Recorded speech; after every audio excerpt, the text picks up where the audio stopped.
Good morning, everyone. It's great to see you today. Hope you're having a good morning. Hey, let me preface this as we go into the Word today. Let me preface this service by saying this. Nobody left angry in the first service. All right? I did not get heckled. I did not get shouted at. So I hope that piques your interest a little bit. We are talking about this idea of carry on, and we're all traveling, we're doing whatever it is, you're going to Myrtle Beach. Myrtle Beach, okay, what's happened up there? What? You know, fastest growing city in the United States, Myrtle Beach. Who would have ever thought that was going to happen? Myrtle Beach is the fastest growing city in the United States. So we talked about carry on, and this kind of represents for all of us as we're going throughout our day, through our lives, it represents what do we have packed in there? What are the thoughts? What are our methodologies? What are our value systems and all that stuff? And what's going on in there? And we all walk around with a carry-on. We all have an idea about how to talk to people, what we think about people, what we think about God, what's right, what's wrong, what we like about ourselves, what we hate about ourselves. We all have this. We all carry it around. And so we were talking about what do we pack in our carry-on? What are those ideas? And so we're looking at the book of Proverbs, because the book of Proverbs, Solomon kind of laid out some nuggets for good packing. I'm an ex-Navy guy. I know about packing. You know, you have to fold everything up into a little itty-bitty square. And you have to get everything ready to go into your, whatever they call those backpack things, what they call duffel bags. Yeah, you had your duffel bags. It's been a while. I've been out of the military for 40 years now. But you'd had to pack it up. And so you had to think about how you were going to do things. And so the book of Proverbs is these little nuggets that you can pack away in your head, in your heart, that help you travel. They're insights that unpack and that you can live out of. And we talked about the power of wisdom. Wisdom is the artisanship that weaves everything together. Knowledge is kind of like your raw materials. It's kind of like your Lowe's or your Home Depot. It's the stuff. It's the wood on the rack. But wisdom is the ability to take all that stuff and weave it together and to produce an outcome that you want. Wisdom is the overarching power that gives us the ability to see direction in our lives, to strategize, to act justly in a difficult situation, or how to interact with different people. So we got to think about what it is that we're carrying around with us. What is on our overhead, our luggage? What is it that every single day I am carrying that with me? And wisdom is the things that we should be carrying. Our theme verse has been Proverbs 4:23. Keep thy heart with all diligence, for out of it are the issues of life. We said that you work out of your heart. That's your stuff. I mean, there's all these ideas out there, but when it comes down to it, you live every day working out of your carry-on, out of your heart, out of your head. And when you're traveling and you've got your carry-on, it doesn't matter what city you're in. That luggage represents how you're going to work out that trip.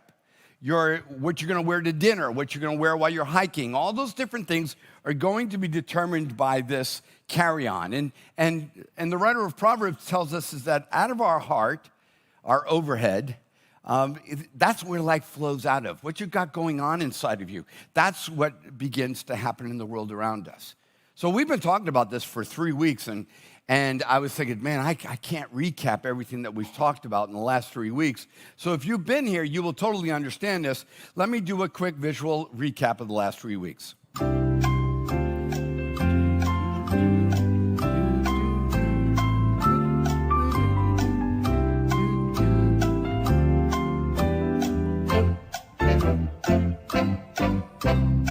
So today we're going to be looking at 3 Proverbs.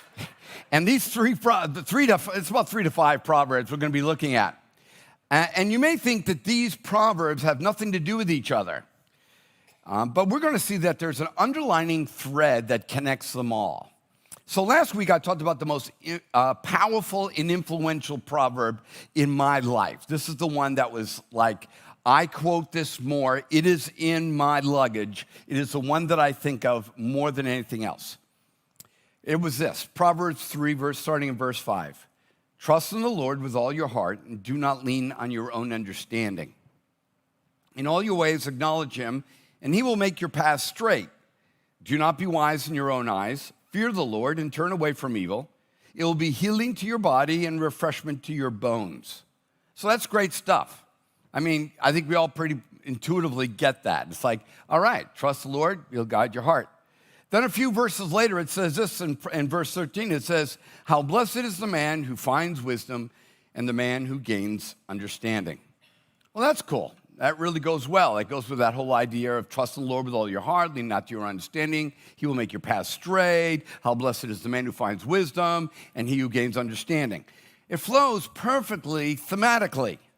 You know, it's good to, when you're reading a story that the idea flows and there's continuity to it. Well, that's what we seem to have happening here. But I've always been perplexed by the verse that's actually sandwiched in between these two verses. You've got this trust in the Lord with all your heart idea, and you get that. And then it's like, how blessed is the man who trusts in the Lord with all of his heart, and the Lord's making his path straight. And you kind of see that as a theme. But there's this verse that's in the middle that always kind of throws me for a loop. And it kind of makes me wonder, like, were you paying attention when you wrote this verse? Because it doesn't seem to flow with the continuity of what you're talking about. So let me read you the verse that's in between these two verses.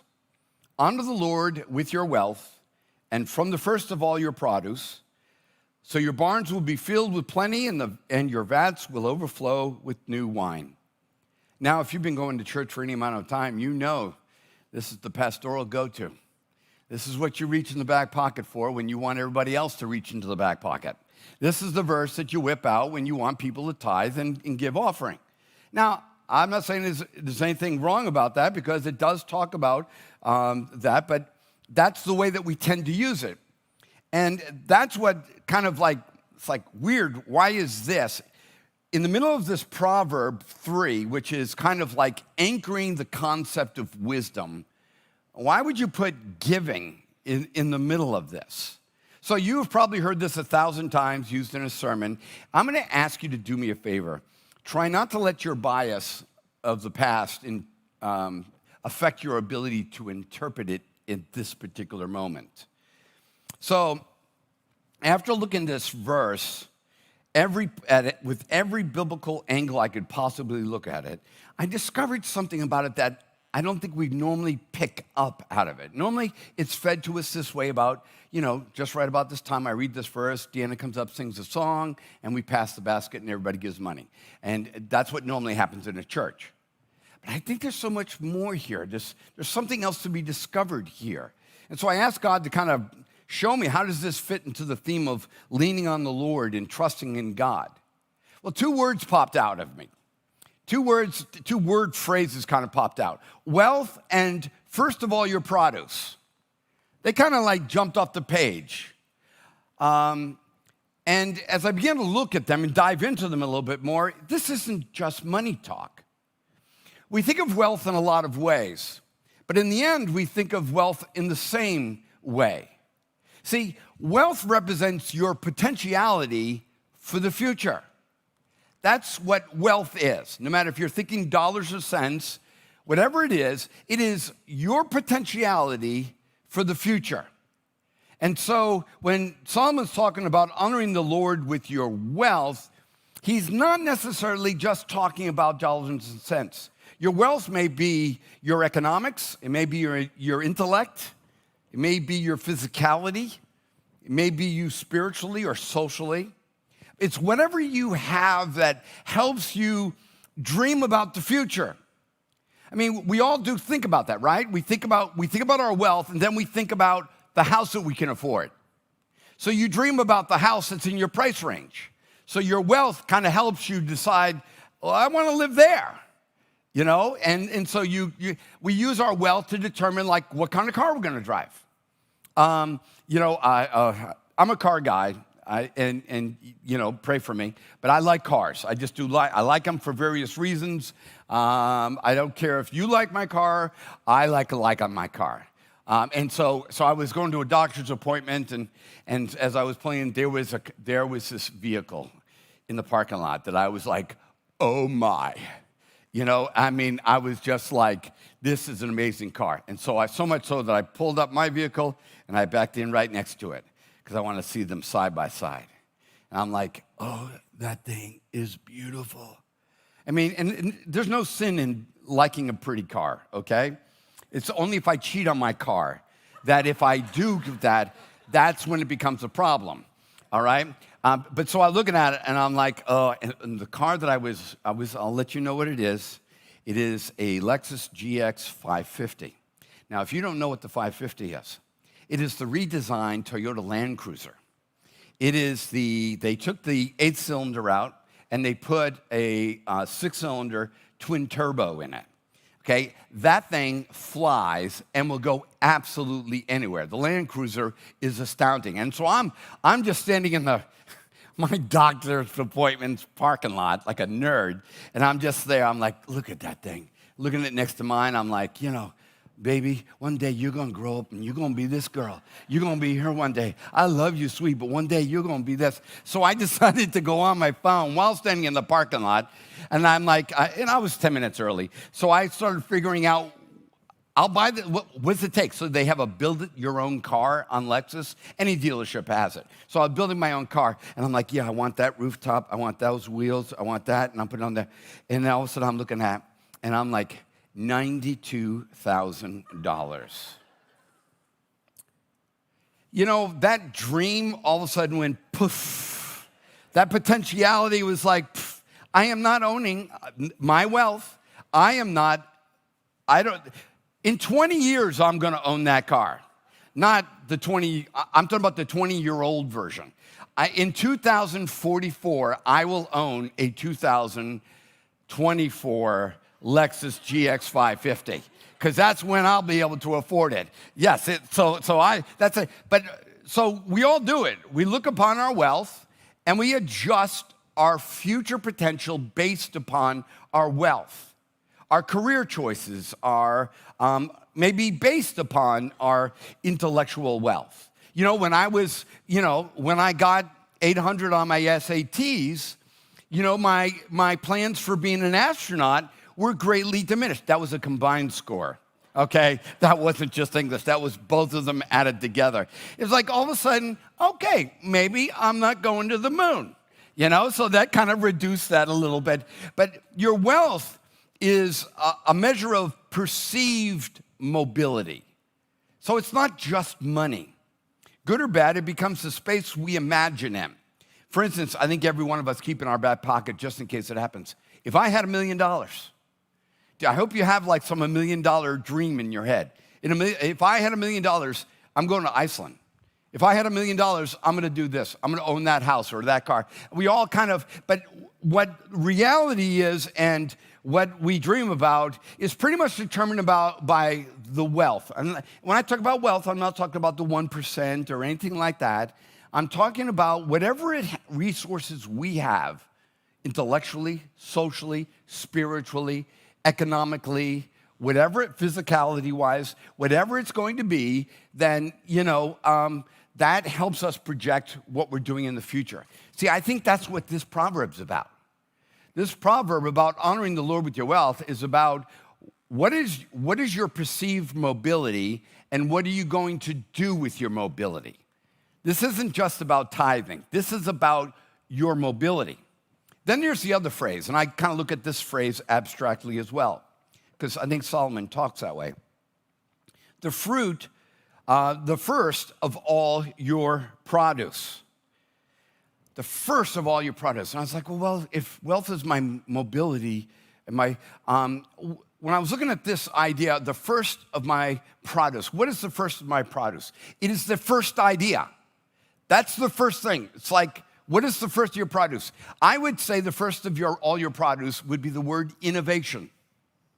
Innovation is the new idea. You've done this, and all of a sudden, you have an idea about, I want to get married. I want to start this business. I want to do this with my life. It's the first thought. It's the realm of innovation. And you begin to work it.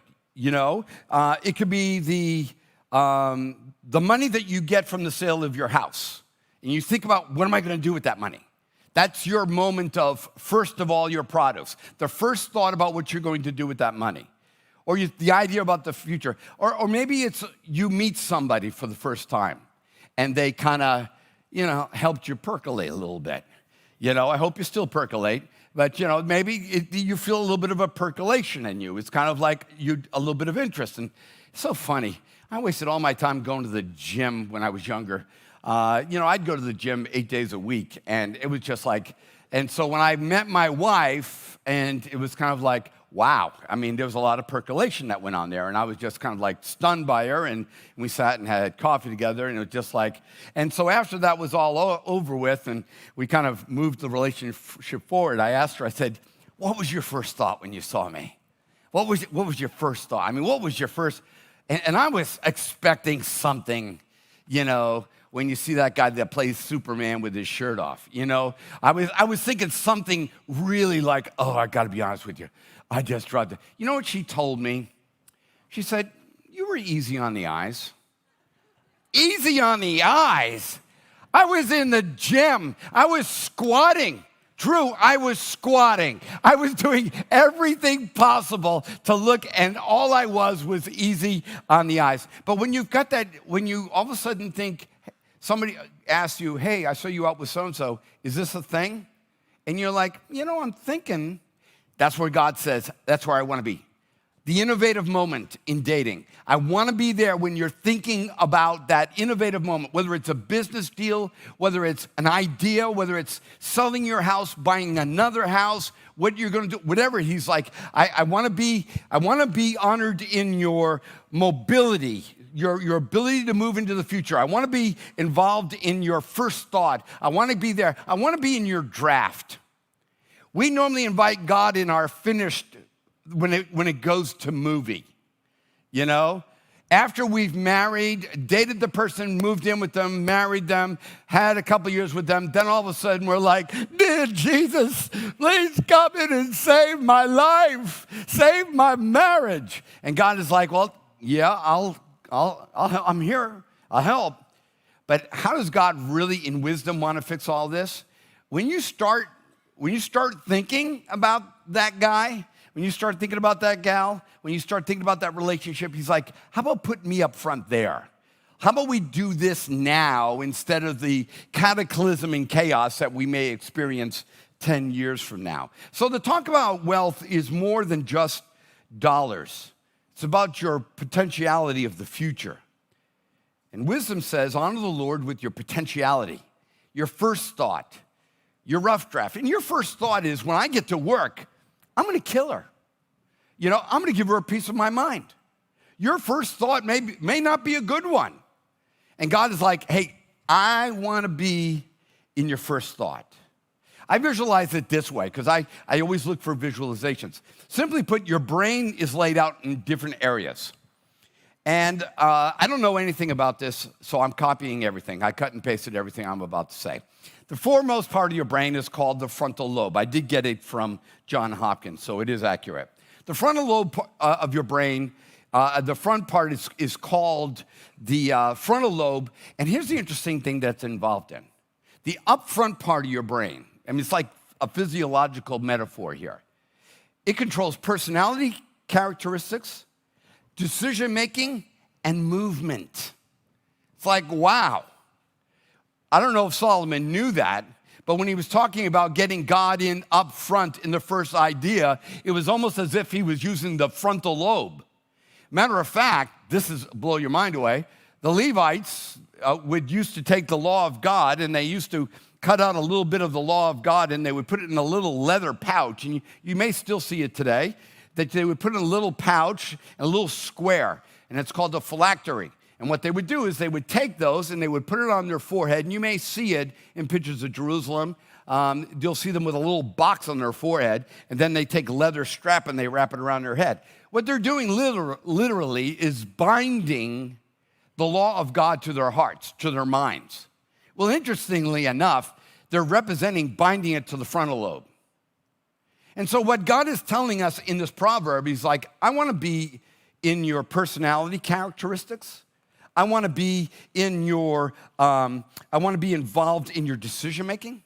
I want to be involved in your movement. And it's beautiful that the brain just happens to correspond in arrangement that kind of matches what this proverb is talking about. Wisdom says to honor the Lord in your wealth and in fruit, the potentiality and the movement of your character and your decisions in life. Do you see how now this proverb's more than pass the plate, sing a song, and give your money to the Lord? Now, if that would work, let me know, because we'll do it. But do you see how this is so much more grand? You are so much more grand. There is so much more wealth to you than what's in your bank account. It is using your God-given ability to move forward. So that kind of like defines that for me. So what's the key word here? The key word is honor, because that's the word that we're not all clear on. This is where God is calling us, and this is where it gets really clear. This word honor in Hebrew, used in this particular place, and not many other places, is a really different word. And it's a word that means, it's weird, weighty, heavy. It's like honor the Lord is like, it's like you're ascribing to the Lord and to the Lord's principles a sense of weight to them. Like you're weighing them down. There's a heaviness to them. You know, when I think about a scale, this is the idea that kind of popped into my mind, is how a scale works and how my thoughts work. Because every plan, every thought that we have, every innovation, every dream that we have has a sense of weight to it. You know what I mean? Every idea that you have is, and so everything that we do has ascribed to it a weight. It's how important it is to you, right? Whether something's really important or something's not important, something's really valuable or it's not valuable. Wisdom says that the ideas and truths of God should be weightier in the front of your mind than the weight of everything else. That the truths and the ideas of God should be weightier. You know, we all have ideas. For instance, like relationships have weight, don't they? I mean, you could live by yourself and you wouldn't have any problem, but as soon as you start having a relationship with someone, they have weight. Raising children has weight. Dating has weight and difficulty. Marriage has a lot of weight associated with it. And so everything that has weight. Sexual fulfillment has weight, doesn't it? I mean, sex is a heavy subject. I mean, it's something that really tips the scales, whether, who you're having sex with, I was going to say how you're having sex, but, we won't get into that. That we'll do that on a Wednesday night. But all that has weight to it. Sex has always been very heavy for me. I mean, it's just one of those things that I'm not into money, but sex is pretty cool. And it affected a lot of my decision making.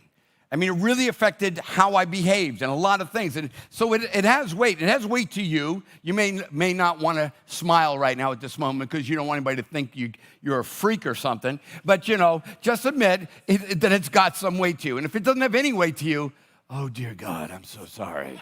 But it's got weight. Career plans have weight. What you want to be, what you're going to do, that's got weight to it. That's important to us. Entertainment has weight to us. But then the question is that does sex or how I do relationships, does it have more weight to it than, is it more important to me than what God says about it? It's like, as long as you don't hurt anybody, and it's like, it's okay. And it's like, we start saying, I love God and all that, but I don't want God talking to me about sex. I'm not interested. I have my own opinions about sex and how I want to have it and how I feel about it. But what the proverb's saying is when you think about your forward mobility, when you think about your first idea, bring the weightiness of God to it. Is what does God say about it? Because you may be having sex with whomever you want to have sex, but it's not honoring the Lord. So let's be very clear. If you're wanting me to affirm what you're doing, I can't. I cannot affirm what is not honoring to the Lord. It's still sex, and you can do that, but you just need to know where you are. You can live with your boyfriend. I get it. You want to try it out. You want to see if it works. You're not really sure about commitment, so let's just live together for a while. And so, I know. I get it. A lot of you are doing that right now. But let me just be honest with you, that if you're looking for honor of the Lord to come out of that relationship, it's not going to happen. It's not a God-honoring relationship. The scriptures are very clear about what's God-honoring. The Lord has challenged me about this. For instance, we want to own the building behind us. And that's so that we can expand our children's ministry so that we don't have 60 kids in one room. And so we want to expand that. And so it was like, okay, I want to get that building as cheap as I can. So I don't know if you've walked past the building lately, but if the doors are open, you'll get a real good mildew whiff out of that building, okay? They, just like us, have flooded 3 times. And like us, have had the challenges of trying to mitigate the effects of floods and try not to make the building become what they call a sick building. And so we were thinking about, we really want that building, but I don't want to pay full price for that building. So what do you want to do? Well, it's got mold in it. And so the idea came to my head. If we get the building condemned because it has a mold issue, we'll get it for half price. I'm starting to think, who's going to call DHEC? And I have some wonderful people in this church that are like, I'll do it, Pastor Paul. I'll shoot them. I'll burn it. I'll do whatever you need me to do. And then I'm thinking, I was like, give me a night to think about this. This is good business. Some of you know, that's good business weight, isn't it? Get the property condemned and you get it for a song. Isn't that good? But there's a proverb that says, do no harm to your neighbor who lives at peace with you. So I have to decide, do I let the weight of a good business deal, I could get that property for half price, or do I live at peace? Do I not do harm to somebody? So when I got together with the staff, we are not calling DHEC. We are not doing anything. We're not going to let anything happen. And we're going to find out what their mold problem is, and we're going to be a part of the process of mitigating it with them. Okay? Now, it's not, and guess what? It raised the price. It raised the price. And you say, well, what's wrong? It's like, I don't care. I have God-honoring character in this one thing. Okay? At this one moment, I chose to go with a God principle instead of going with it. So let me ask you this. Is happiness heavier to you than God? What if doing the God thing leaves you alone? What if doing the God thing doesn't make you as much money? What if the God thing makes you resist, challenges your sexuality and your urges and your desires? Are you willing to, I want to be happy. That's the ultimate weight, and that is kind of one of the mistakes of our constitutional rights or Bill of Rights and all stuff, the inalienable pursuit of happiness. It's kind of like that's the heaviest weight. What about we're calling ourselves a Christian country? What about doing it if it doesn't make you happy? Because it's what God wants us to do. This is what this proverb is about. And I know you're like, wow, you're really getting into this weight metaphor. Oh, wait until you see who's really into this weight metaphor. Proverbs 20:10. Diverse weights and diverse measures, both of them are alike, are an abomination to Jehovah. Another place in Proverbs. Diverse weights are an abomination to Jehovah, and a false balance is not good. He's basically saying screwing with the weights undermines everything. You think abomination. If I'm a biblical writer, I'm saving that for something big, witchcraft. It's like, that's an abomination, right? And it's like, And God doesn't use the abomination word everywhere.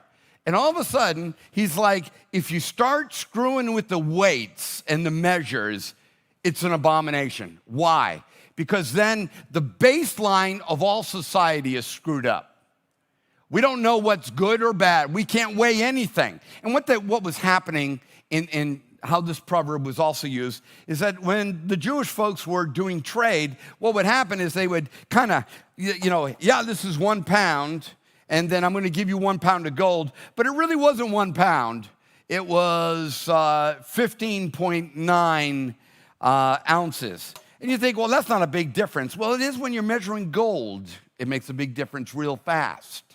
And so he says, no, if you say it's a pound, what a pound is, we keep it a pound, and I don't want you messing with this because it messes up the fundamental way of doing life. We do this now, and we use other ways of doing this. I love these words. You see them when you go to the grocery store all the time. All natural, organic, fruit juices, grass-fed, range-free. And what are all these things? Like all natural. In order for something to be all natural, according to the USDA or FDA and all those other A's that are up there in Washington, all those other things, is that all it has to be is that it had to be natural at the beginning of the process. That's all it meant. That what it ends up being doesn't matter, that you had to start with something real. It had to have been alive at one point. What you've done to it since then doesn't really matter. What is that? That's shifting meanings in words. How about organic? You need to read the label on organic, on what it means to be organic. Because now we've shifted. Now there's 5 levels of organic.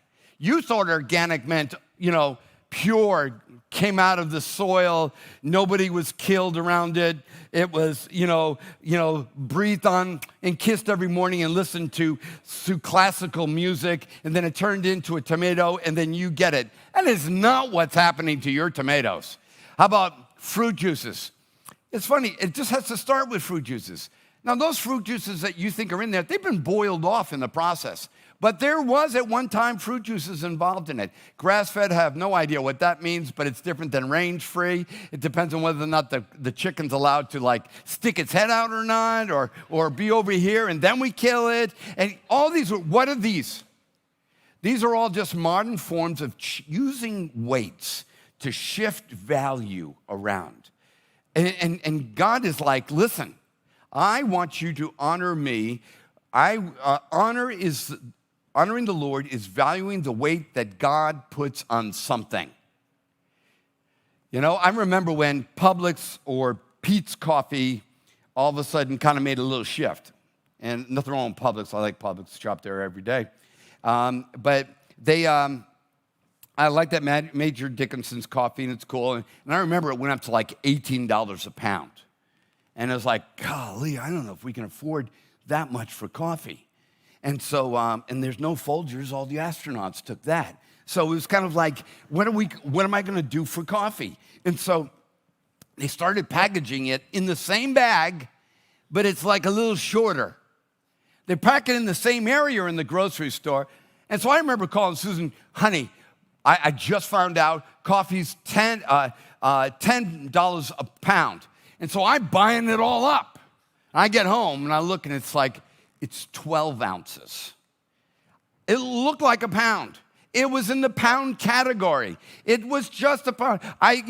They were so convincing in their argument. I thought it was a pound, but it wasn't a pound.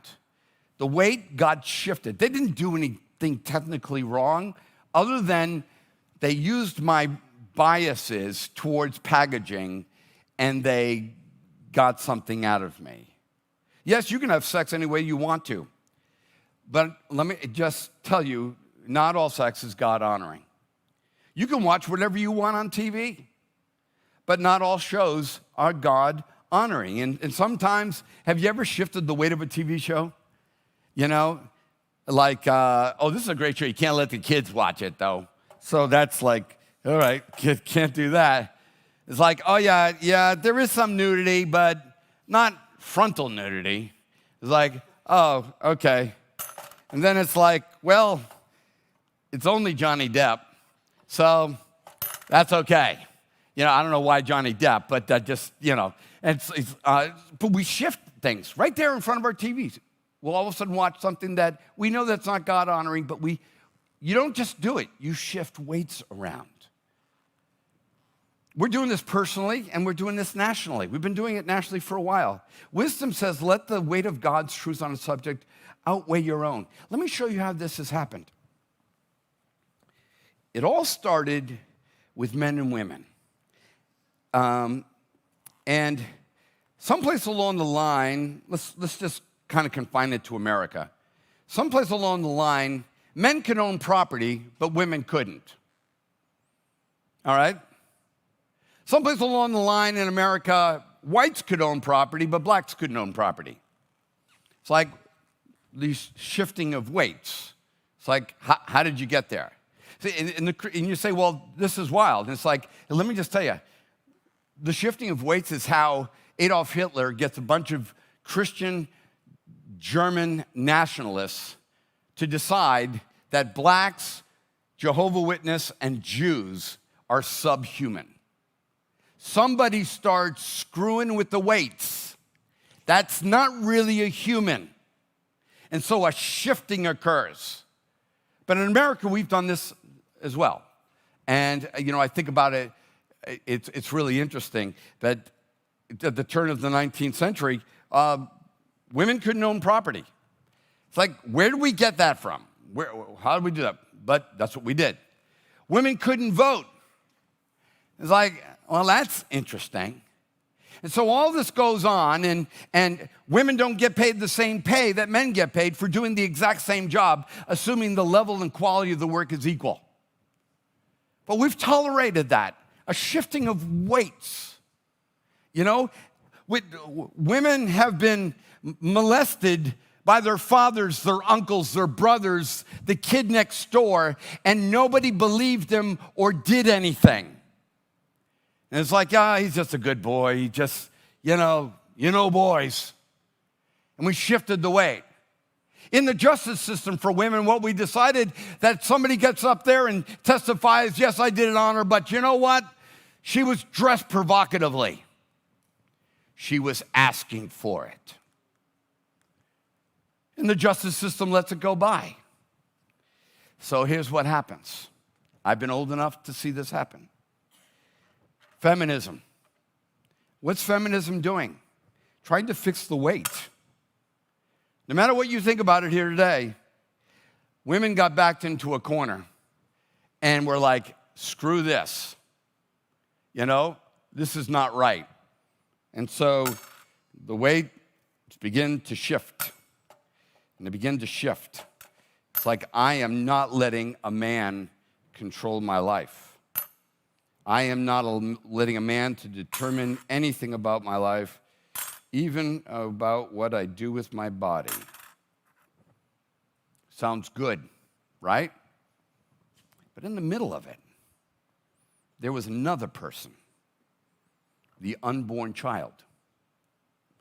In 1964, around then, I was old enough to see this happening.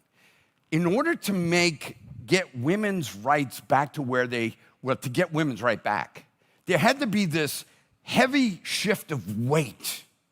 And I get it. I totally understand the utter motivation about it. Totally get it. It was wrong. But in the middle of it, it's like now we're dealing with this issue of abortion. This is not a political, I don't give a flip who you vote for. I really don't. But I just want to let you know how we got here. Just think as a mature, thinking intellectual person, just think with me.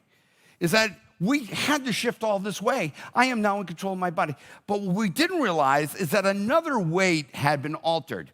So here, whoever was clever, it was probably a dude, but it was whoever was clever is in order to shift the weight on our concept of abortion, we need to shift the weight of what that is. So in mid-1960s, we no longer called it the unborn child. We called it what? A fetus. Though in Latin it means child. But the American public were like, oh, okay. So it's not we have to change the value of it so I don't feel bad. But don't forget, the revolt needed to happen. It did. Feminism, women were backed into a corner, and feminism is the results. Every one of us should respond when backed into a corner. So there's no fault in that. But most of the time when we're going back and forth, some valuation gets lost. And in the process, we kind of thought, well, it's not really a child. Well, here we are in 2024, and science is now telling us, yeah, gotta be honest with you guys, it really is a child. And here's what I know. I've got a bunch of women in front of me right here, and I know this about you. I don't care where your stand is on pro-choice, abortion, or life, whatever. I know there isn't a woman in here that wants to kill a baby. You know, you're not baby murderers. It's like, what is that? It's like, no, but you got someplace where it's not really what I stand for, but I have to stand for it because I've been abused at every turn with the injustice of old white guys. So I want control of my body. That's rational. But in the process, the only one who couldn't speak up for the shift in the balance was the unborn. And now we're in a quandary because I know I have not met a woman yet who wants to kill a baby.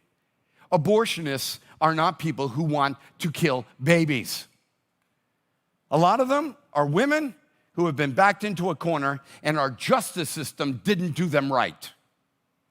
I tell you this, is that if we assigned property, value, equal pay for equal job with equity, if we were to bring swift and utter justice to every man who violates a woman, whether it's your daughter, whether it's your niece, whether it's your next door neighbor, and we were to go after them and bring retributive justice, not justice. I'm talking about you bring the sword of justice against this.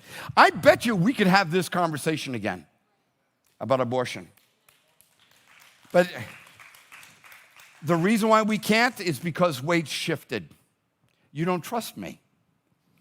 We've spent decades and centuries for you not to trust me. And now I'm screaming at you, you're a murderer. No wonder you don't want to come to church. Okay? So I want to let you know, if we could just think this through, you know? If we could just think this through, we've all screwed up on all kinds of levels, but in the middle of it, all of us are just trying to yeah, it's got a heartbeat, blah, blah, blah, blah. It's moving, blah, blah, blah. It's thinking, blah, blah, blah, blah. It's jumping like a little bean inside there, and it's responding to music and talk, la, la, la, la, la. It's in the birth canal, la, la, la, la, la, la. And I know but we forced you there with a lack of justice. So I just want to kind of get everybody to breathe again. Stop yelling at each other. And it's like, well, where do we go back to? I'm a Republican. I'm a Democrat. Screw that stuff. What does God say? Let's just do that. I mean, it's hard, but let's just do what he says. Now, if you don't believe he's good, see, the weight of God, that's the thing. The weightiness of God, the kabod of God, that weight of God, it's not wrath. The weightiness of God is utter goodness. If you want your barns to be filled and your vats to be overflowing, if you want the fullness of God, it will cost you your own opinion of what you think you should do. That's hard. I don't like being married to just one woman for 50 years. Where's the fun in that? I know you think I'm an idiot. But if you think I'm that way because I am a one-woman kind of man, I'm not. I'm 65, but my blood still boils. My eyes are still 20/20. When it comes to women, they're 20/40. I don't even know if that's the right way or the wrong way on numbers. I'm not exactly sure. It's kind of like on the wagon or off the wagon. Don't know exactly right. I do know this. And it's like, well, then how come you have a beautiful, wonderful, intimate, loving, amazing marriage of 36 years? How is it? Because I do whatever the heck he says. If he says honor her, I honor her. If he says cherish her, cherish. If he says die for her, die for her. Do you think I wanted to go to France? I didn't want to go to France. I wanted to put a 2.5-inch lift kit on my 4x4 and put giant tires on it. You go out in the parking lot, it's not there. And all I got for it was, I can say, bonjour. It's like, I'm telling you, we shifted weights, and now we're trying to figure out, now it's you against me. In order to make blacks feel better, what do? Villainize all the white people. In order to make women better, we got to villainize all the men. You know, and then when women start showing some gumption, what do we call them? Feminists. You know, we got other words also. But we're afraid to say those because women are scary. But you see what I'm saying? So let me wrap this up. God says, let the weight of God's truth on a subject outweigh your own. Wisdom says God's ideas for your future should be your frontal lobe. What God thinks about marriage, that's it. What God thinks about sex, that's it. What God thinks about blacks, that's it. What God thinks about children, that's it. What God thinks about women and how they're to be loved, that's it. What God thinks about men, that's it. So let me read the verse for the last time. Honor the Lord with your wealth and from the first of all your produce, so that your barns will be filled with plenty and your vats will overflow with new wine. And we thought it was a tithing verse. You know, yes, it is about tithing, honoring the Lord with your wealth. But it's so much more. It's so much deeper. It's about how you weigh things. So we need to get God involved. So you're here today, and maybe you're like me. You made choices and you know, ended a marriage that probably shouldn't have ended or whatever. Maybe you've done things. I've paid for multiple girls to decide to have abortions because I didn't want to have a baby when I was 22 years old because I wanted to live my life and I didn't want to be responsible for the sex that I was having. Who knows what your mistake was? I made them. And as we take communion, God not only sees all that, he loves us in the middle of all of it. And he forgives us for all of it. He understands that the scales get messed up. You may have sexual desires for somebody you know that biblically you're not supposed to have sexual desires for. Can I just tell you, feel free here today to be loved by God. He knows the struggle. He knows how difficult that struggle is. Well, what do? Honor the Lord in it. It's not the easy answer, but your barns will be full and your vats will overflow. So whatever subject it is that God has kind of pinged you on, you're like, yeah, I'm living with my boyfriend right now and you're not screwing that up for me, mister. It's like, cool, that's all right. I'm not looking to control your life. But if you want your vats full and you want to be blessed by the Lord, then you need to start honoring the Lord's way. That's all we're talking about. We're not talking about sending people to hell. We're not talking about standing on the street corner calling you murderer. None of that crap. We're talking about the hard work of, I'm going to do it God's way.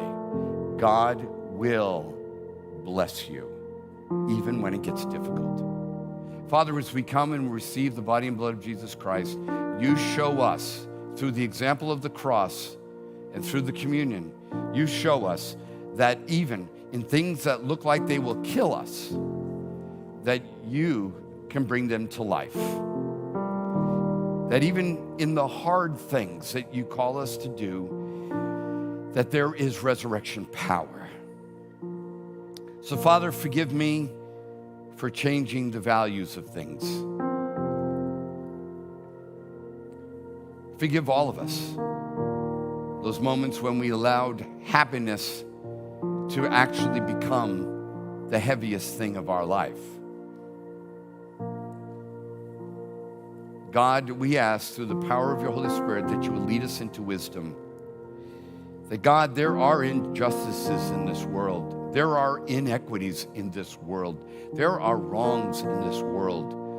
Lord God, help us to lead us into wisdom so that we can rectify them without stealing the equity of someone else. So, Father God, thank you for your love. Thank you for your grace. And as we take communion, you're reminding us you're not done with us yet. You saved us to give us new life. And today, Lord God, we step into that.